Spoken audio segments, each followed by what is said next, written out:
नमस्कार दोस्तों, आज मैं आपको सिर्फ दिखाने नहीं बल्कि सच बताने वाली हूँ कि मेरे पास इतने सारे सिलाई के ऑर्डर्स कैसे आते हैं। तो जैसे कि आप लोगों को पता ही है कि मेरे पास दुकान पे बहुत सारे कपड़े भी रहते हैं और मैं सामान भी रखती हूँ थोड़ा बहुत बेचने के लिए। तो सबसे पहले जब मैं दुकान आई तो दुकान आते ही मेरा पहले एक सूट गया आज, मतलब बिका। तो ये वाला सूट मेरा आज बिका हुआ है। जैसे मैंने दुकान खोली, थोड़ा साफ़ सफाई करी, उसके बाद तुरंत मेरा ये वाला सूट बिक चुका था। तो आज मैं आपको बताने वाली हूँ कि मतलब मेरे पास कितने सारे ऑर्डर आते हैं सिलाई से। तो अगर आप घर बैठे सिलाई से पैसे कमाना चाहते हो तो ये आपके लिए बहुत ही अच्छा ऑप्शन रहेगा सिलाई सीखने का, क्योंकि आप लोग जितने भी हाउसवाइफ हैं या घर से आप अपना सिलाई का बुटीक चलाना चाहते हो तो ये बहुत ही अच्छा आइडिया है आपके पास। आप इस तरह से अपने घर बैठे इनकम कर सकते हो। तो ये देखिए, मेरे पास आजकल डेली ऑर्डर पे ऑर्डर आ रहे हैं। और ऑर्डर आने का मेन रीज़न यही है कि सीज़न शुरू हो चुका है शादियों का, तो लोग हर एक दिन मेरे पास 5-5 ऑर्डर, 10-10 ऑर्डर आने शुरू हो जाते हैं। तो ये देखिए, अभी आपको बताती हूँ कि कितने सारे ऑर्डर आ रखे हैं। और ये ऑर्डर मेरे सारे कल के आ रखे हैं, और कुछ परसों आए थे, कुछ कल आए थे, और डेली आजकल ऑर्डर आ रहे हैं। तो देखो, आप अगर सिलाई सीखते हो घर से तो आपके लिए बहुत ही अच्छा आइडिया रहेगा, मतलब ऑप्शन रहेगा सिलाई सीखने का, क्योंकि आप लोग घर से कहीं बाहर जा नहीं सकते नौकरी के लिए, तो आप घर बैठे ही सिलाई सीख कर पैसे कमा सकते हो। लेकिन आपको थोड़ा मेहनत करनी पड़ेगी, थोड़ा कोशिश करना पड़ेगा, तभी आप सिलाई सीख सकते हो। देखो, मैंने भी मेहनत करी हुई है, मैंने भी कोशिश करी हुई है, तभी आज आप देख सकते हो कि मेरे पास कितने सारे ऑर्डर आ रहे हैं। और आप लोग ये मत समझिए कि मतलब मेरे पास पहले से ही इतने ऑर्डर आते थे, नहीं। पहले मेरे पास बिल्कुल भी ऑर्डर नहीं आते थे, क्योंकि मैं जब गांव में रहती थी तो मैं गांव से ही सिलाई करती थी, और सिलाई करते करते आज हम दूसरी जगह शिफ्ट हो चुके हैं। तो बोलने का अर्थ ये है कि आप ये मत सोचना कि अगर आपके पास ऑर्डर नहीं आ रहे हैं तो आपको सिलाई नहीं आती।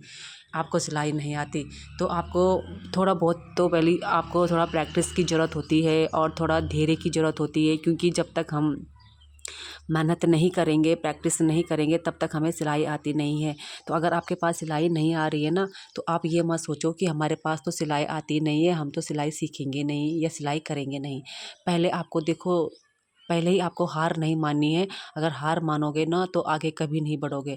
अगर आप चाहते हो सिलाई से इनकम करना, तो देखो, आप थोड़ा बहुत अपने आप को चेंज करिए, थोड़ा नए नए तरीके अपनाइए, ताकि लोग आपके पास आए, लोग आपको देखें, लोगों को पता चलना चाहिए कि आप सिलाई करते हो। अगर आपने सिलाई का बुटीक खोला हुआ है और किसी रोड साइड में खोला हुआ है, तो आपके पास ज़रूर काम आएगा। और अगर आप सिलाई करते हो या किसी मतलब गली के अंदर करते हो और अगल बगल लोगों को पता नहीं है, तो आपके पास ऑर्डर नहीं आएंगे। तो इसीलिए अगर आप घर पे भी सिलाई करते हो ना, तो आस पड़ोस के लोगों को पता होना चाहिए कि आपके पास कितने सारे, मतलब आप कितने ज़्यादा कपड़े सिलते हो, आपके पास कितने ऑर्डर आते हैं। देखो, मेरी दुकान है, मैं अपनी दुकान पे जब भी मेरे पास कोई भी ऑर्डर आता है और मैं उसको सिलाई मतलब पूरा सिलकर जब उसको अच्छे से टाँकती हूँ, तो लोगों को पता चलता है ना कि हाँ, मैं इतने अच्छे अच्छे कपड़े सिलती हूँ। और मैं वीडियो में स्टेटस लगाती हूँ, व्हाट्सएप पे लगाती हूँ, इंस्टा में भी लगाती हूँ। तो हर जगह से मतलब मेरे पास ऑर्डर आते रहते हैं। तो देखो, अगर आप भी इसी तरह आगे बढ़ना चाहते हो तो भाई आपको थोड़ा बहुत तो मेहनत करनी पड़ेगी। अगर आप गली के अंदर काम करते हो तो आप अपने आस पड़ोस के लोगों को बताइए, उनको दिखाइए कि आप क्या क्या सिलते हो, आपको क्या क्या सिलना आता है। अगर आप कुछ बना भी रहे हो, आप लोगों को पता ही नहीं है आपके अंदर क्या क्या, मतलब आप क्या क्या सिलते हो, क्या क्या चीज़ें आपको आती है, तो आपको पहले उनको बताना चाहिए। तभी लोगों को पता चलता है कि क्या क्या आप लोगों को आता है सिलना। तो आप देख सकते हो कि मेरे पास ये साड़ी भी आ रखी है, और मैं इस साड़ी से बहुत ही अच्छा ब्लाउज बनाने वाली हूँ, क्योंकि उन्होंने जो मुझे फ़ोटो दिखाई है ना ब्लाउज़ की, वो बहुत ही अलग मतलब डिज़ाइन है, आजकल चला हुआ डिज़ाइन है, वो लेटेस्ट डिज़ाइन बोलते हैं जिसे। तो देखो, मैं पूरी कोशिश करूँगी ब्लाउज़ को वैसे बनाने का, अगर मेरे से बन गया तो अगर मेरे से ये ब्लाउज़ अच्छा से बन गया तो मैं आपको ज़रूर शेयर करूँगी, मतलब बताऊँगी। वैसे तो मैंने वीडियो डालनी ही है, क्योंकि मैं जो कोई भी नया चीज़ अगर बनाती हूँ तो यूट्यूब में ज़रूर डालती हूँ। तो देखिए गाइस, ये मेरे पास जितने भी ऑर्डर थे ये सारे कल के आ रखे थे। और अभी मैं आपको बताती हूँ कि मैंने घर से ही, मैं घर पे, आप लोगों को पता है कि मैं घर पे ही कटिंग वगैरह करती हूँ, दुकान पे नहीं करती हूँ। तो मैं अभी ये मैंने जितने कपड़े भी कटिंग करके लाए हुए हैं ये घर से लाए हैं और मैं अब इनको सिलूँगी दुकान पर। तो इनमें से काफ़ी सूट अस्तर वाले हैं, कोई बिना अस्तर वाला है। और आप लोगों को पता ही है, जो लोग मतलब सिलाई कर रहे हैं और सिलाई, उनको पता है कि अस्तर वाले सूट में फिनिशिंग लाना बहुत ज़्यादा मतलब बहुत ज़्यादा हार्ड होता है, क्योंकि उस पे फिनिशिंग एकदम से नहीं आती, सफाई बहुत ज़्यादा होती है, सफाई ज़रूरी होती है अस्तर वाले सूट में। तो मैं आपसे यही बोलूँगी कि देखो, हम भी कोशिश करते हैं, मैं भी मतलब बहुत कोशिश करती हूँ कि भाई मेरे हाथ में सफाई आए। शायद पहले तो मैं अस्तर वाले सूट पकड़ती नहीं थी, क्योंकि उसमें सफाई लाना बहुत ज़्यादा मुश्किल का काम होता है। लेकिन अब मैं उसको धीरे धीरे मतलब चाहे मैं एक दिन में एक ही सूट बनाती हूँ अस्तर वाला, लेकिन मैं उसको पूरा करती हूँ और अच्छे से सिल कर देती हूँ, ताकि क्योंकि आजकल जो फैंसी भी सूट आ रहे हैं ना, वो सारे अस्तर वाले आ रहे हैं। लोग मार्केट से अपने लिए ये अस्तर वाले ही सूट ला रहे हैं, क्योंकि शादी पार्टी का टाइम है, तो लोग इसी तरह से अपने लिए मतलब अस्तर वाले सूट ला रहे हैं। तो आजकल डिमांड ज़्यादा उन्हीं सूटों की है। तो अगर हम इन सूटों को पकड़ेंगे नहीं तो फिर हमारी अर्निंग कैसे होगी। तो मैंने भी मतलब कोशिश करी हुई है और मैं अब अच्छे सूट बनाने लग गई हूँ अस्तर वाले। पहले मैं नहीं पकड़ती थी, क्योंकि एक तो उसकी सिलाई भी ज़्यादा है और उस पर टाइम भी ज़्यादा लगता है और उस पर फिनिशिंग भी अच्छे से नहीं आती। तो इस वजह से मैं नहीं पकड़ती थी। और कुछ आप लोगों को पता ही होगा कि गांव के लोग ऐसे होते हैं कि सिलाई देने मतलब अगर अस्तर वाले सूट की सिलाई 400 450 रुपये होती है, और गांव के लोग ऐसे होते हैं कि सिलाई देने से मतलब बहुत ज़्यादा डरते हैं, पता नहीं क्या समझते हैं कि मतलब हम उनसे ज़्यादा सिलाई ले रहे हैं। वो ये नहीं सोचते हैं कि जब ये अस्तर वाला सूट है तो इसकी सिलाई ज़्यादा तो होनी चाहिए ना, क्योंकि पहले हम अस्तर काटते हैं, फिर हम कुर्ता काटते हैं।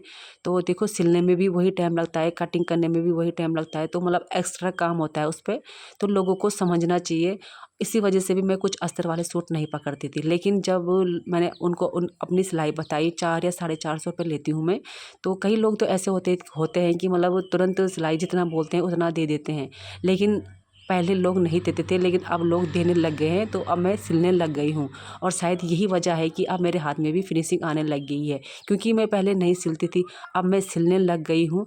तो जब हम रेगुलर कुछ काम करते हैं ना, तो उसमें ज़रूर फिनिशिंग आती है।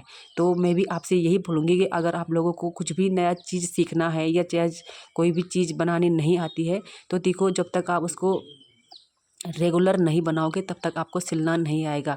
चाहे आप सलवार के पोंछे बोलो, चाहे आप कुर्ता बोलो, जो नए नए सिलाई वाले हैं जो सीख रहे हैं, देखो उनको थोड़ा दिक्कत आती है, क्योंकि एकदम से किसी के दिमाग में कोई चीज़ें नहीं बैठती है, बहुत ज़्यादा लेट बैठता है किसी के दिमाग में।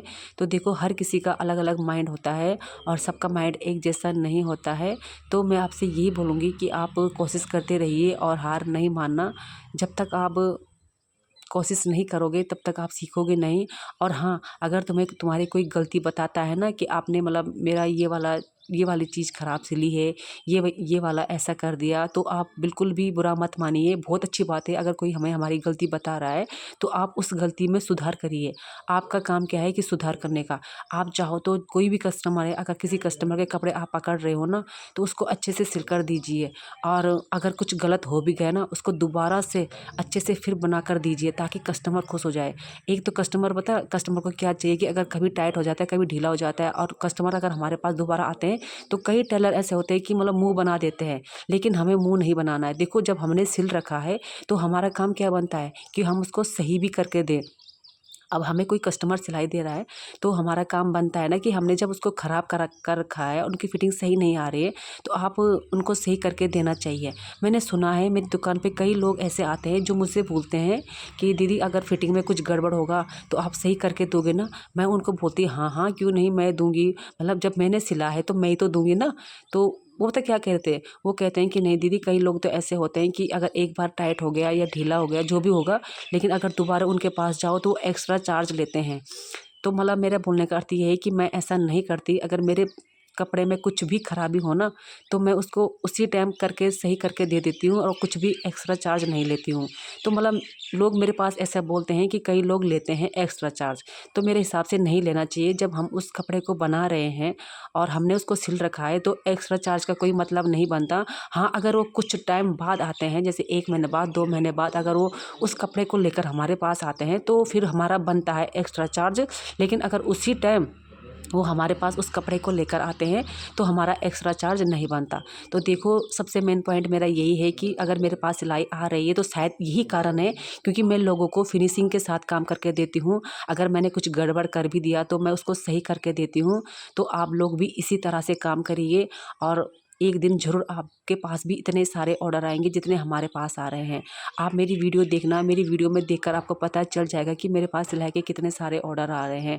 और ऐसे ही ऑर्डर अगर आगे आते रहेंगे तो मैं आपके साथ बातें शेयर करती जाऊंगी, क्योंकि मैं भी चाहती हूँ कि आप भी आगे बढ़ो, आप भी पैसे कमाओ, और मैं चाहती हूँ कि आपके पास भी इतने सारे ऑर्डर आए। तो देखो, अगर आप आज का वीडियो आपको कैसा लगा मुझे ज़रूर बताना और कमेंट में ज़रूर लिखना कि मैंने वीडियो कैसे बनाया है और आप लोगों को इससे क्या। तो गाइस, मैं वीडियो को अब बंद करने वाली हूँ, क्योंकि मेरा ये सूट बनकर तैयार हो गया है। तो फिर मिलते हैं आपको अगली वीडियो में। अगला वीडियो में कुछ नया लेकर आऊँगी ताकि आप लोग